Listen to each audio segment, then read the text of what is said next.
Ugi tansah kajulan kaselira dumateng panjenenganipun dalasan kawula.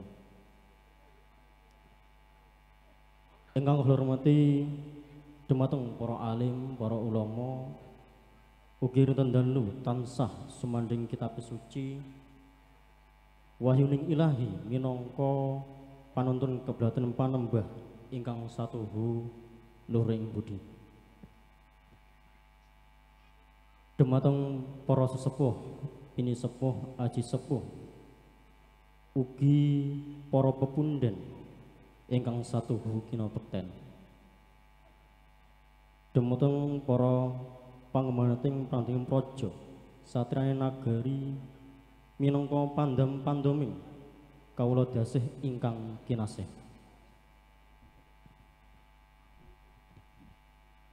Para penderek pinanganten kakung saking Telasah Desa Karanggadi, ugi para tamu undangan kakung Sumana Putri ingkang satuhu dahat kinurmatan. Saderengipun anggen kula lajengaken anggen kula matur wonten ngarsa ing panjenengan sedaya ing mriki semangga kita sareng-sareng ngaturaken puji saha serta syukur dhateng Gusti ingkang Maha Kuwaos amargi kula lan panjenengan sedaya ing sang punika tasih saged pinarengan kesehatan jasmani lan rohani sehingga kita saged hangempal manunggal ing bale wismanipun Bapa Hartono kanthi mboten wonten alangan setunggal punapa-punapa. Selawat saha serta salam mugi ketetapaken dumateng baginda Nabi Muhammad sallallahu alaihi wasallam. Allahumma sholli ala sayyidina Muhammad wa ala ali sayyidina Muhammad. Mugi-mugi kita sedaya ngantos dugi akhir zaman tesih saged anetepi punapa-punapa mawon ingkang dados ajaranipun. Amin Allahumma amin.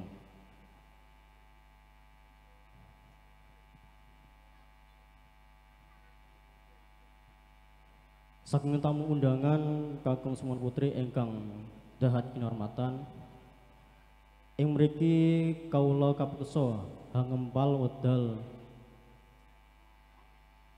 ing panjenengan sedaya minangka badhe ngaturaken menggah ingkang dados rantamaning adicara ingkang sampun rinacik rinampet saha rinampa ingkang badhe kelemahan ing wedal siang punika. Wondene adicara ingkang nomor sepindhah nggih menika atur pambuka utawi pembukaan. Monggo sareng-sareng kita buka acara siang punika kanthi bacaan basmalah. Bismillahirrahmanirrahim. Adicara ingkang nomor kalih nggih menika atur pambagya harja. Lah mriki sinten ingkang dados petugasipun kawula aturaken sumangga.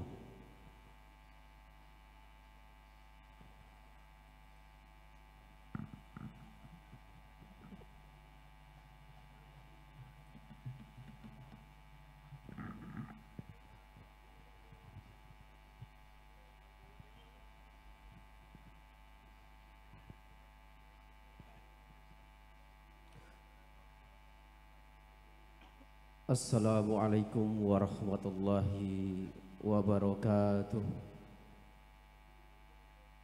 Alhamdulillah, alhamdulillahilladzi hadana li hadza wa ma kunna linahtadiya laula an hadanallah.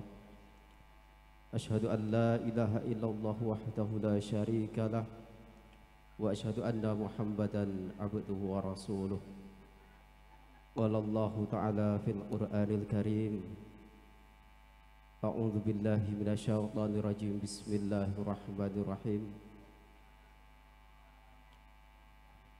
Ya ayyuhalladzina amanu taqullaha haqqa tuqatih wa la tamutunna illa wa antum muslimun. wa qala an-nabi an-nikahu sunnati faman raghiba an sunnati falaysa minni. Nuwun kasantosan tuwin kawilujenggan mugi kajiwa lan kasamira dumateng panjenengan dalasan kawula. Sagung para pepunden ingkang satuhu kinabekten, para sepuh bini sepuh ingkang lebda ing kaweruh, para alim, para ulama ingkang riten dalu tansah sumanding pusaka suci wahyuning Ilahi, ingkang satuhu luhuring budi, ingkang tansah kaantu-antu barokah lan pandonganipun saha pitutur luhuripun. Panjenenganipun Bapak Kepala Desa Sari Mulia, adalah Bapak Kepala Desa Karangdadi, mandhapipun Bapak Kepala Dusun, Bapak RT, ingkang salajengipun Bapak Lembaga Adat, Pegawai Sarak, tokoh agama, saha tokoh masyarakat, binangka pandam pangayomaning para kawula dasih ingkang satuhu pantes sinudarsana.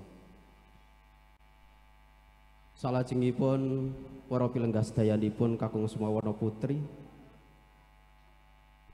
ingkang tuhu pantes handampi sagungging panghormatan. Saha mboten kesupen dumateng para sanak kadang werda muda lan tumaruna ingkang tansah winantu ing suka rahayu, para pangombyong pinanganten kakung ingkang pidalem tlatah Karangdadi ingkang tansah winantu ing bagya mulya. Sepidah malih sumangga kawula dherekaken ngaturaken rasa syukur dhateng kersa dalem Gusti ingkang Maha Agung, Gusti ingkang murbeng dumadi ingkang akraya jagat. Nun inggih Gusti Allah Subhanahu wa taala, awit sih kawulasan saha kanugrahan ingkang dipun paringaken dhateng panjenengan dalasan kawula wonten ing wedal siang punika, kula lan panjenengan sami saged makempal manunggal wonten bali wismanipun Bapak Hartono kanthi widodonir ing sambikala mboten wonten alang satunggal punapa.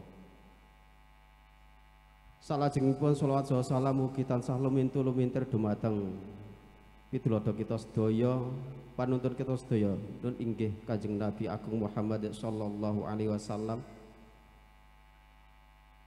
kanthi wawasan Allahumma sholli ala sayyidina Muhammad wa ala ali sayyidina Muhammad. Mugi-mugi panjenengan dalasan kawula bijang ing yaumil kiamah pikatuk syafaatipun pramila moga-moga sesarengan nderekaken tindak lampahipun saha nderekaken dawuhipun sehingga benjang kita sedaya dipun akeni dados umatipun. Amin amin ya rabbal alamin. Dumateng para pilenggah sedayanipun kakung Sumawana Putri ingkang winantu ing panghormatan, ing mriki kawula kapeksa jumeneng wonten ngarsa panjenengan sedaya, kapeksa gempil kamardikan nyekat pawandikan minangka talanging atur utawi sulih sarira panjenenganipun Sahibul Hajah Bapak Hartono Saribit Ibu. Bilih panjenenganipun Bapak Hartono Saribit Ibu ngambali manembromo saha ngaturaken sugeng rawuh dhumateng panjenengan sedaya ingkang sampun karaya-raya kersa rawuh. Mugi-mugi napa ingkang panjenengan korbanaken wonten ing siang punika dados amal kesaenan. Ugi salajengipun kados ingkang sampun kawedingani bilih ing wedal rikalenggan menika Bapak Hartono kalian Ibu hanetepi dermaning asepuh Amiwaha putra Amahargya Siwi ngentas 17 kenya nenggih putrinipun ingkang sesilih Winda Widyastuti ingkang jinantung krama dening anak mas Deni Prayoga putra kinasih panjenenganipun Bapak Teguh Suprapto dene ijab kabulipun sampun kalampah alhamdulillah kanthi lancar wonten ing rikalenggan menika ing wedal kala wau dalu pramila wonten ing wedal menika Bapak Hartono sak keluarga katuri panjenengan sedaya supados serawuh kanthi panyuwunan inggih menika nyuwun kanthi ikhlasing manah para wasdayanipun kersa paring donga lan pangestunipun dumateng pinanganten sarimpit. Mugi-mugi kanthi donga pangestu panjenengan sedaya pinanganten sarimpit utawi pinanganten kekalih anggenipun badhe lelumban utawi gebyur wonten ing bebrayan agung sageta lulus sageta manggihi bagya mulya saha salajengipun Gusti Allah kersa paring kawulijengan dhateng pinanganten kekalih kersa paring pangayoman ngantos kaken-kaken ninden-ninden ingkang salajengipun Bapak Hartono sak keluarga ugi ngaturaken gungi panuwun dumateng para pepundhen, para sepuh pini sepuh, sanak kadang, mitra sutresna, tangga tepalih, ugi para pilenggas dayanipun, ingkang sampun paring pambiyantu, ananging Bapak Hartono kalian Ibu mboten saged paring piwales punapa-punapa, namung saged nyuwun kati adaping manah, nyuwun marang Gusti Allah Subhanahu wa taala mugi-mugi sedaya pabiyantu panjenengan sedaya menika dadosa amal kesaenan ingkang dipun piwales kalian Gusti Allah kanthi kabagyan kamulyan ingkang matikel-tikel. Ingkang salajengipun Bapak Hartono sak keluarga nglenggana ambok menawi wonten kelepatan utawi kekurangan anggenipun paring panghormatan ugi wonten ing bab punapa kemawon nyuwun dumateng para rawuh sedayanipun sageta paring lumebering samudra pangaksawi saha ngaturaken dingahing manah ambok menawi para rawuh sedayanipun kersa nglajengaken anggenipun lelenggahan kanthi paripurnaning adicara ing wedal siang punika. Mekaten para wasdayanipun ingkang saged kawula aturaken ambok menawi wonten kalebgang suling atur wonten kiranging tata krami kawula nyuwun gungi samudra pangapunten keranten kirangipun seserpan wonten ing bab punika. Ing pungkasan kawula tutup kanthi waosan wallahul muwaffiq ila aqwamit thoriq. Wassalamualaikum warahmatullahi wabarakatuh.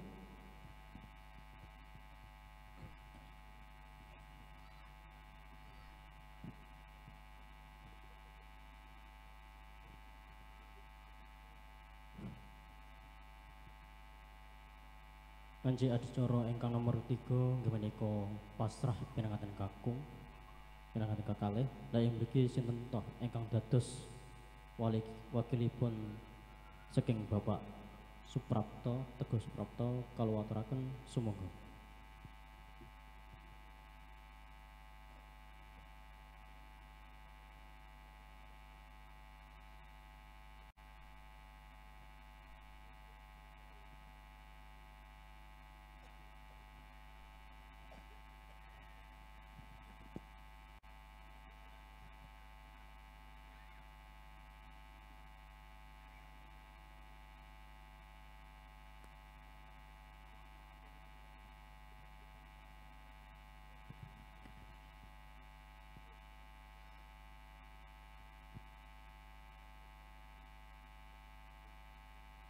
Bismillahirrahmanirrahim.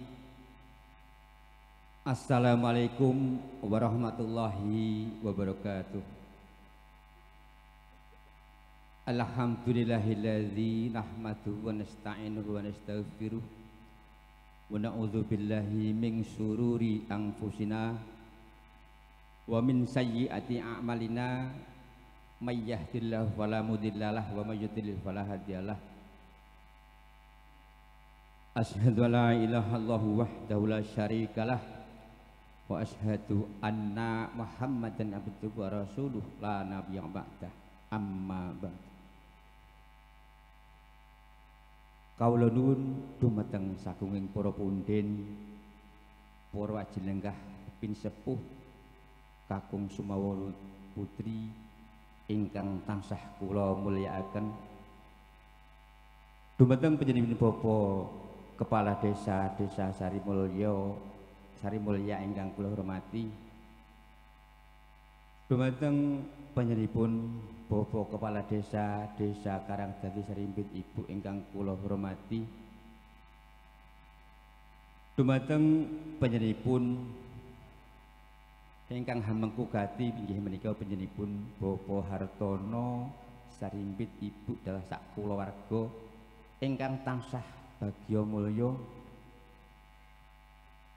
Dumateng panjenenganipun Bapak Ketua Lembaga Adat lan sak anggotanipun ingkang kula aosi. Sumrambah dumateng para ajenenggah pinsepuh kakung saha putri ingkang satuhu kinabekten sedayanipun. Langkung rumiyin semonggo panjenengan sami kula nderekaken suka syukur dhateng asatan Allah Subhanahu wa taala. Gusti ingkang Maha Agung, Gusti ingkang Maha Wikan, Gusti ingkang murbeng jagat, ingkang sampun utawi ingkang tansah paring pinten nikmat dhateng kita sedaya katitik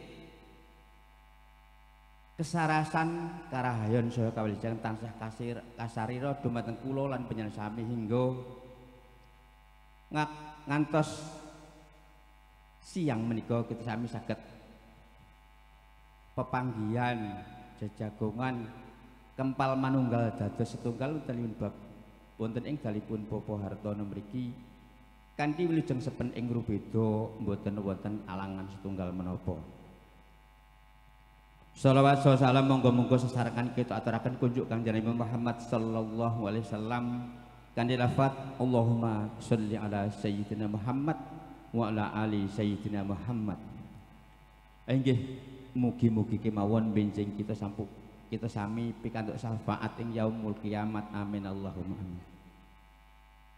Saderengipun kawula lajeng anggen kawula matur sinten ta ingkang kepareng nampi atur kula menika kula aturi nyaket sak calak kula mriki.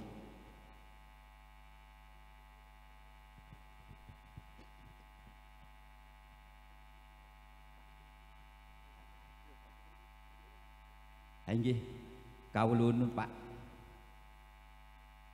kula ing mriki pinangka sulih sarira utawi talanging atur saking panjenenganipun Adimas Teguh Suprapto saking Garangdadi. Pramila sowan kula mriki sepindah silaturahmi lan tuwi kawilujenganipun Bapak Hartono sak Kukuban ingkang angka kalih ngaturaken salam taklim katur dumateng panjenenganipun Bapak Hartono sak kulawarga agengipun ingkang salajengipun ugi sungkem bektosipun Adimas Teguh Suprapto kunjuk dumateng para pepunden para pinisepuh ing wewengkon Jalan Coklat Desa Sari Mulya menika. Ingkang salajengipun sowan kula mriki netepi janji kula kala wau dalu inggih menika sasampun ijab kabul konang temanten kakung kula suwun ngampil kala wau dalu kula janji badhe minjing siang badhe kula wangsulaken pramila ing dinten menika kula mangsulaken sambutan kula kala wau dalu Pak nggih menika laripun sampun sumadyo. Ingkang salajengipun panjenenganipun Adimas Teguh Suprapto nyuwun agung samudra paksami hawit anggenipun nyuwanaken utawa ngaturaken utawa mangsulaken putranipun boten kabektanan menapa-menapa prasasat katuraken glundung suli badan sepoto boten kabektanan menapa-menapa. Namung senadyan mekaten panjenenganipun Adimas Suprapto boten ninggalaken adat istiadat utawi tata desa ingkang lumampah wonten ing wewengkon Sari Mulya utawi ing wewengkon Karangdadi katitik kala wau kula kabektanan amplop 3 cacahipun.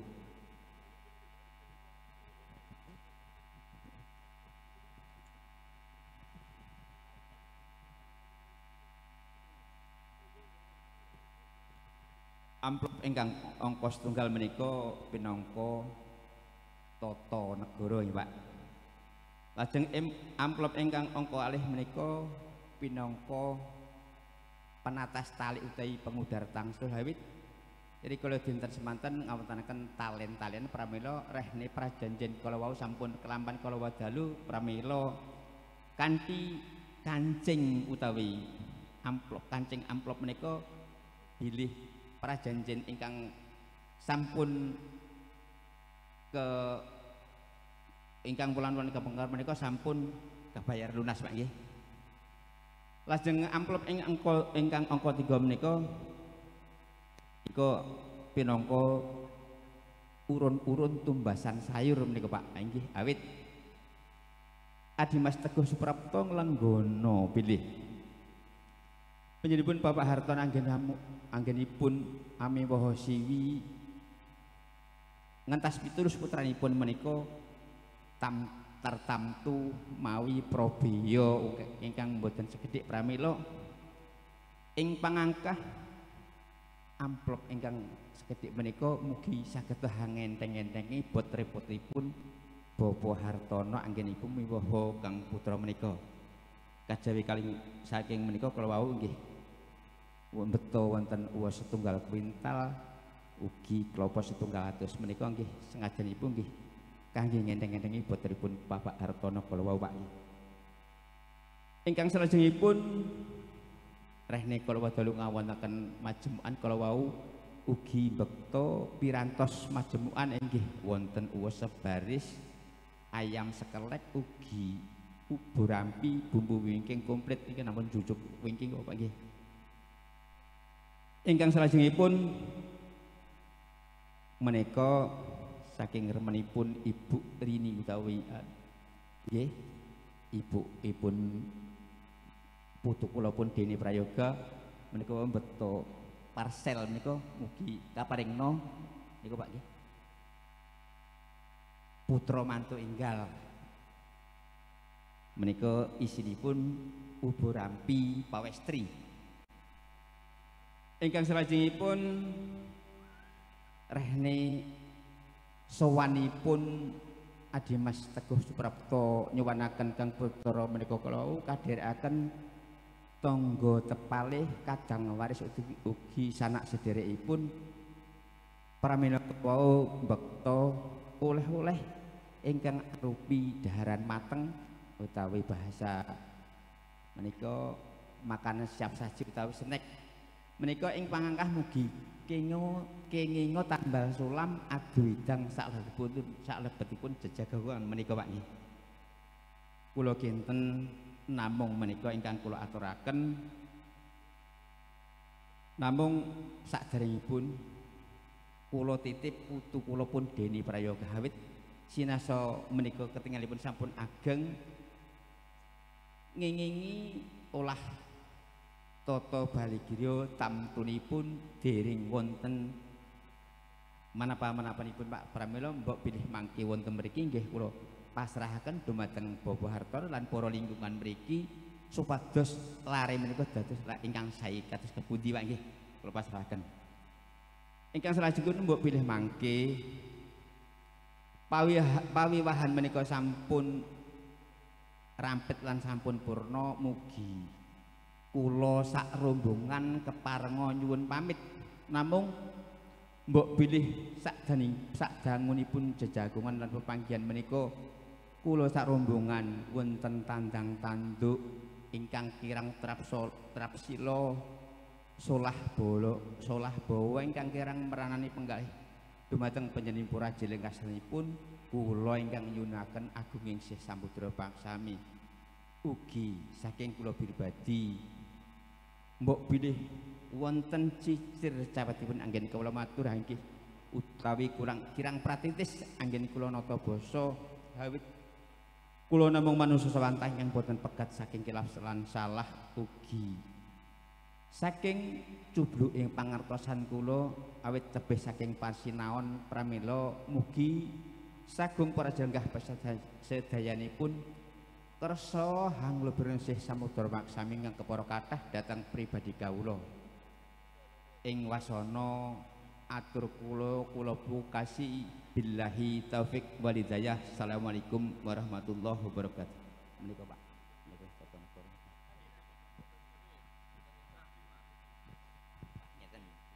nurut karo anu Pak.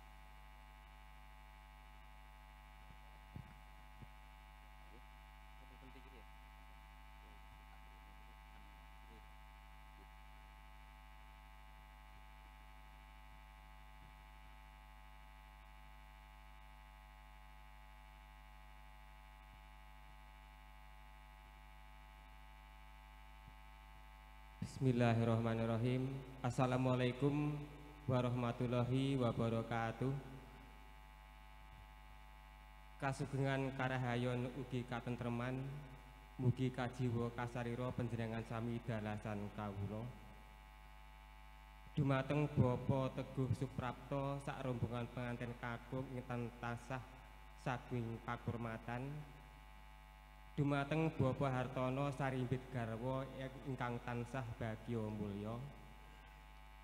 Dumateng pengembating praja satriyane nagari ingkang tansah dados pandam-pandum pengayomanipun kawula dasih. Langkung-langkung dumateng Bapak Kepala Desa Sarimulya. Minggahipun dumateng Bapak Kepala Desa Karangdadi ingkang tansah dahat kinurmatan.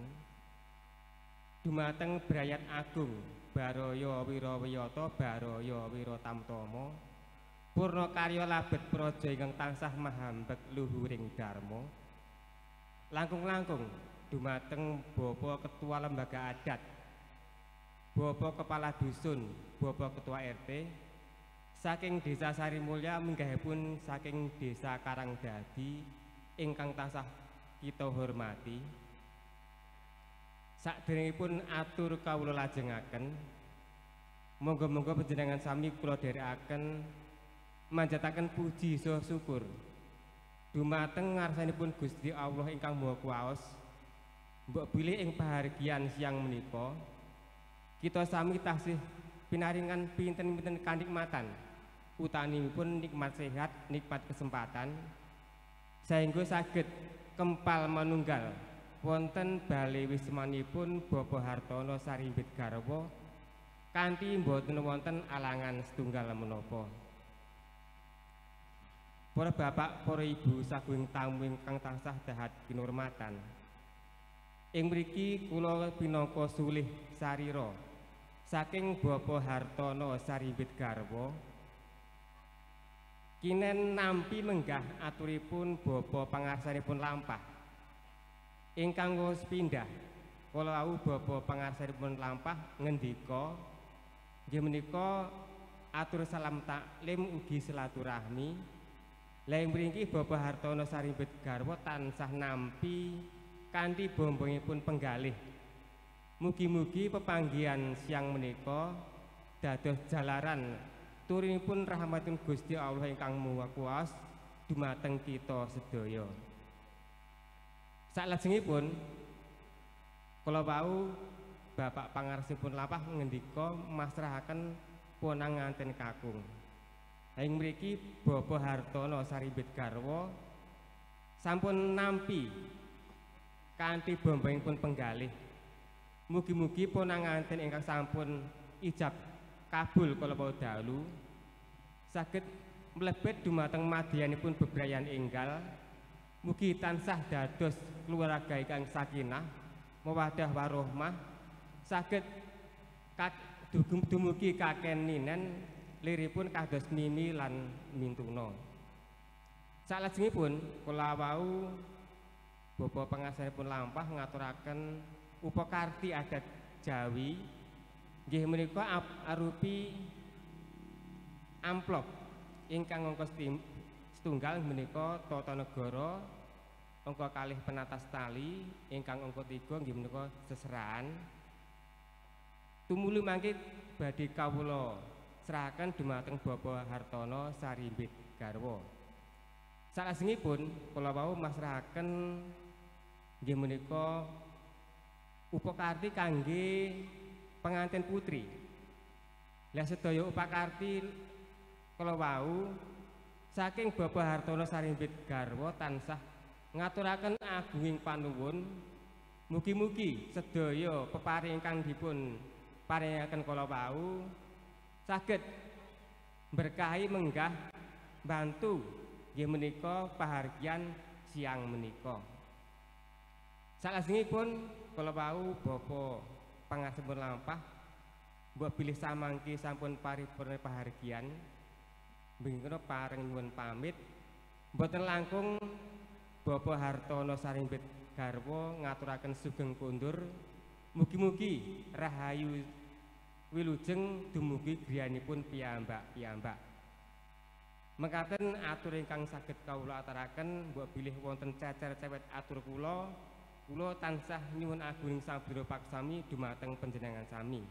Ing wasana kula tutup wassalamualaikum warahmatullahi wabarakatuh. Wekdal kula aturaken dumateng pranata pambiwara.